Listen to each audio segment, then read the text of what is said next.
Замисляли ли сте се защо е толкова трудно да говорим за това, което чувстваме? Защо, когато някой каже, че не е добре, му отвръщаме с "ще ти мине", всички се чувстваме така, сякаш не ни е удобно да говорим за чувства. А може би не ни е удобно да признаем, че и ние имаме такива. В нашето общество психологията се приема като нещо далечно, като тема за другите, не за нас. Нещо, което се обсъжда само ако имаш сериозен проблем. Когато последно каза на някой: "Днес ми е тъжно, страхувам се, имам нужда от прегръдка", повечето хора не казват тези неща дори на най-близките си.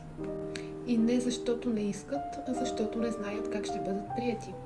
Пазим чувствата си само за себе си. Ставаме тихи носители на емоции, които ни тежат. Но колкото повече мълчим, толкова повече губим връзката с хората около нас. Близостта се гради върху споделяне. Когато изречеш чувствата си, ти им даваш форма. И те вече не тежат толкова. Тревожността се свива, когато й дадеш име, а самотата намалява, когато я споделиш. В момента, в който си позволим да бъдем открити, ние не губим уважението на другите. Напротив, печелим го. Защото честността създава доверие, а доверието е основата във всяка връзка. Ние растем чрез грижа, но рядко говорим чрез чувства. Точно това е причината толкова много хора да растат с усещането, че емоциите трябва да се крият.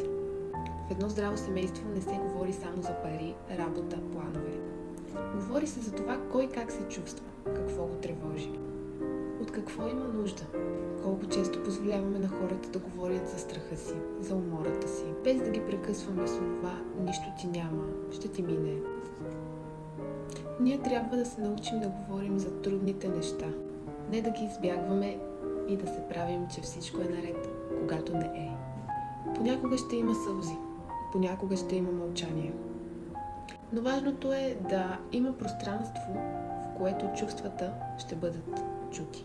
Когато едно дете израсне в дом, където може да казва как се чувства, то израства уверено и спокойно. Когато възрастните си позволят да бъдат уязвими, децата виждат, че и това е човешко. Понякога най-лечебното изречение е "и аз се чувствам така". В тези думи има разбиране, съпричастност, топлина. Когато започнеш да разбираш себе си, няма къде да се скриеш. Трябва да признаеш, че понякога ти сам си причиняваш болката, че носиш стари травми, че те е страх от отхвърляне, че си позволил на другите да прекрачат границите ти. А това не е лесно.